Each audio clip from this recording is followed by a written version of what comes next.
Hey friends, Charity here. I wanted to talk to you about your containers. So in this container, we've got some mint growing, and we all know that in any container we've got to have drain holes, but I like to put mine in the side. You can see right here, this lovely drain hole has some mint growing out of it, but I've also got one here on the side.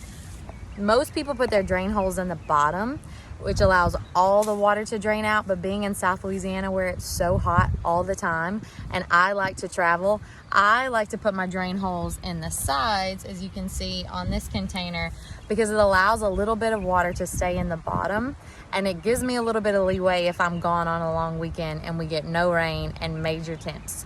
I really hope this helps you. I love to travel. If you love to travel and you want to garden, but you also want to grow in containers, remember they dry out fast.